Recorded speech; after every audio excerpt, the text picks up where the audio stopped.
Viewers, कैसे हैं आप सब। उम्मीद करती हूँ कि सब अच्छे हैं। पाक आप सबको बहुत खुश रखे, हर तरह की हमारी परेशानी सब चाहे आमीन सो आमीन। तो चलिए वीडियो को फटाफट से करते हैं स्टार्ट।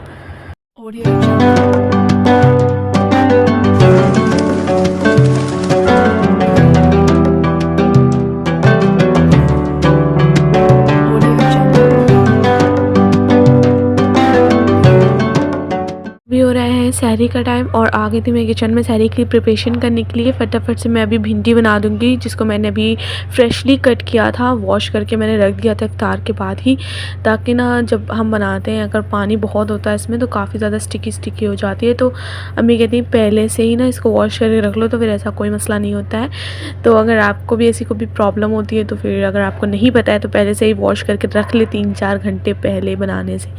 तो वेल यहाँ पर मैंने सबसे पहले पैन में ऑयल डाला। मतलब ये तो रेसिपी ऐसी है जो सबको ही आती होगी अमूमन तौर पे, और भिंडी सबको ही अच्छी लगती है। बस मेरे घर में एक है जिसको नहीं अच्छी लगती है, मेरी सिस्टर उसे।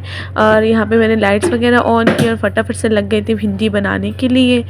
और बाकी सारी चीज़ें बनानी थी आज, काफ़ी सारा मतलब काफ़ी बड़ी बड़ी चीज़ें बनानी थी। लाइक भिंडी मैंने बनाई थी, रोटी बनाई थी, उसके बाद ना मैंने खिचड़ी बनाई थी। छोटी सिस्टर भिंडी खाती नहीं है तो इसलिए उसके लिए मैंने मूंग दाल की खिचड़ी बना दी थी।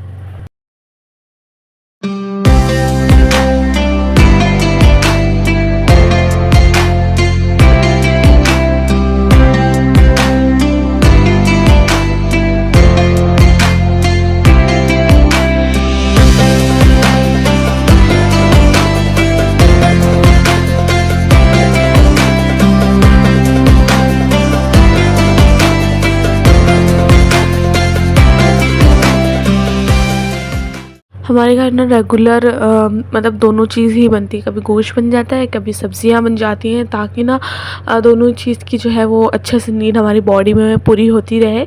और हम लोग ज़्यादा गोश्त वगैरह भी नहीं खाते, हम लोग नॉर्मली जो सब्ज़ी वगैरह होती है ना वो भी हम लोग सहरी में खा लेते हैं।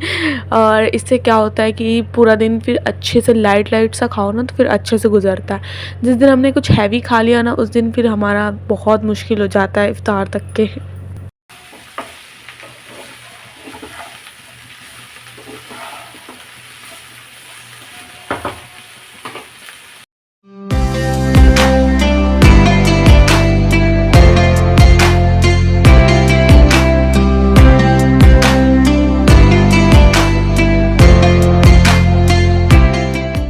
मूँग दाल खिचड़ी से तो मैं इतना ऊब गई थी, क्योंकि मेरी जब तबीयत ख़राब हुई थी ना बहुत मूँग दाल खिचड़ी खानी पड़ी थी। मतलब बहुत भी नहीं, लेकिन मतलब बहुत बताई गई थी, लेकिन खाई मैंने थोड़ी थी।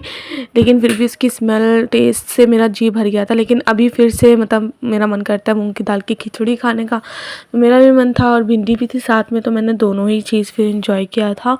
और लेकिन ये मेरी तवक्का के बिल्कुल बरक्स बनी थी। मतलब जैसा मैं चाह रही थी वैसा नहीं बनी थी, तो उतनी अच्छी नहीं लग रही थी। लेकिन फिर भी बहुत टाइम बाद खाया था ना तो बिल्कुल अलग ही टेस्ट आ रहा था। तो यहाँ पर मैं रोटियां भी जल्द से जल्द डालने लगी थी, और इसके बाद हमारी सहरी जो है वो कंप्लीट हो जाएगी और हम चले जाएंगे दस्तरखान पे अपनी सहरी को कंप्लीट करने के लिए। अच्छा, तो आज 10वां रोज़ा है, यानी पहला अशरा हमारा ऑलमोस्ट कंप्लीट हो गया। और रमज़ान इतनी जल्दी जा रहे हैं ना, कुछ पता ही नहीं चल पा रहा है। 10 दिन हो गए हैं और अभी बस 20 दिन ही बचे हैं। रमज़ान 20 दिन के ही मेहमान हैं और उसके बाद चले जाएंगे।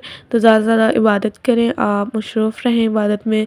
पर यहाँ पे दस्तरखान लग चुका है माशाल्लाह माशाल्लाह, और पापा भी बैठे कुरान शरीफ की तिलावत कर रहे हैं। जब भी हम लोग दस्तरखान लगाते हैं ना सहरी और इफ्तार के टाइम, दोनों ही टाइम पापा इस टाइम पे पढ़ रहे होते हैं।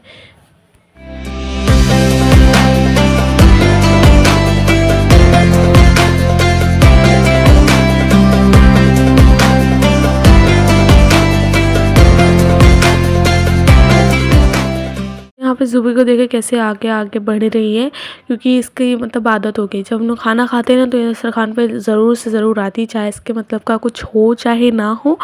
और बस आके यहाँ बैठ जाती है, देखा करती है, हम लोग इसको भगाया करते हैं। इसका भी खाना हम लोग ला करके रख देते हैं कि वो अपना खाना खा ले, लेकिन नहीं, ये अपना खाना चट करके ना हमारे पास आ जाती है। वेल हम लोग लग गए थे यहाँ पे शोहर करने के लिए। और आपके रोज़े कैसे जा रहे हैं मुझे कमेंट में ज़रूर बताइएगा। और नेक्स्ट डे है रमज़ान का दूसरा जुम्मा, और बस उसके बाद यहाँ पे दूसरा अशरा भी जो है वो स्टार्ट हो जाएगा। और यहाँ पे अम्मी कुरान शरीफ की तिलावत कर रही है, मैं पढ़ने लगी हूँ ज़ोहर की नमाज़। और उसके बाद आ गया था ज़ुबी का पार्सल, तो ये हम अभी तो नहीं दिखाएंगे, मतलब अभी हमने ओपन नहीं किया था, रख दिया था। वेल उसके बाद यहाँ पे शाम के टाइम मैं खड़ी हुई थी और मतलब मैं बैठ गई थी थोड़ी सी फ्रेश एयर लेने के लिए, और ज़ूबी को मैंने बुला लिया था, तो ज़ूबी आके सो गई थी। देखिए कैसे माशाल्लाह सो रही है। और दूसरी तरफ मैं रूम में गई तो देखा अम्मी फ़ोन चलाते चलाते ही सो गई। अम्मी की ये मेडिसिन है सोने वाली है, जब अगर अम्मी को नींद नहीं आती है ना, अम्मी यही व्लॉग्स वगैरह देखती है और उनको नींद आ जाती है। वेल यहाँ पे देखें 4:15 का टाइम हो रहा है। मैं तो काफ़ी देर पहले उठ गई थी, लेकिन आज ना ज़्यादा कुछ बनाना नहीं था, तो इसलिए मैंने इफ़्तार के लिए किचन में पहले नहीं आई थी, ना ही कोई प्रिपरेशन की थी। बस मैंने मटर जो है वो चढ़ा दिया था और मटर बॉईल हो रही है, जिसके इसलिए क्योंकि हम चाट बनाने वाले हैं आज।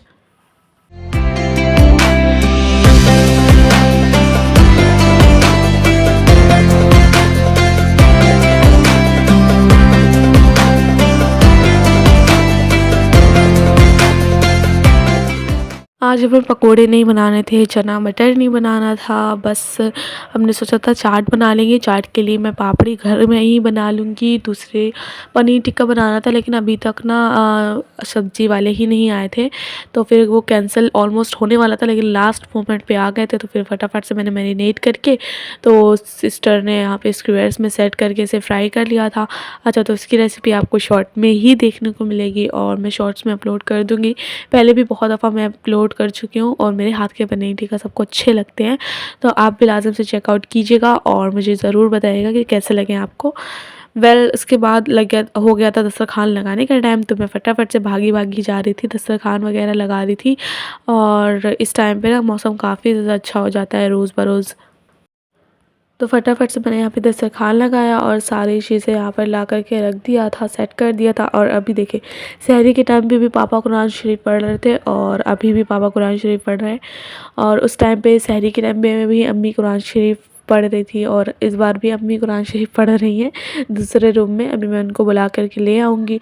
वेल यहाँ पे चाट खाने के लिए मैं बहुत एक्साइटेड थी, क्योंकि पापड़ी मैंने खुद से ही बनाई थी। हर बार ऐसा ही होता है कि जब भी मैं पापड़ी बनाती हूँ ना, वो अच्छी नहीं बनती, मतलब पूड़ी ऐसी बन जाती है। तो इस बार मैंने बहुत ट्रिक लगा के बनाई थी, तो वो अच्छी बनी थी। अगर आपको इसकी रेसिपी चाहिए हो तो मुझे कमेंट में ज़रूर बताइएगा। और मैंने पापा के लिए वाली दाल बना दिया था, कच्ची वाली, इनको बहुत पसंद है। और इतना खुशगवार मौसम हो रखा था ना, यहाँ पर देखिए कितना ज़्यादा अच्छा आसमान है। और इसके बाद मैं फटाफट से भागी गई, ट्राईपॉड सेट किया और बस बैठ गई थी दुआ करने के लिए। तो आज मेरा टारगेट था कि इफ़्तार के अज़ान से 10-15 मिनट पहले ही आकर दस्तरखान पे बैठ जाऊं, तो 10 मिनट पहले तो मैं आकर बैठ ही गई थी। माशाल्लाह से हमने बहुत ढेर सारी दुआ की। और मैं दुआ करती हूँ जिस तरीके से अल्लाह पाक ने हमारे दस्तरखान को इतनी बाबरकत तरीके से सजाया बनाए रखा है, उसी तरीके से आपके घर के दस्तरखान को भी इसी बाबरकत तरीके से सजाया बनाए रखे, आपको तमाम तर परेशानी मुसीबतों से बचाए, आपको कामयाबी अता फ़रमाए, सेहत दे और इबादत की तौफीक दे।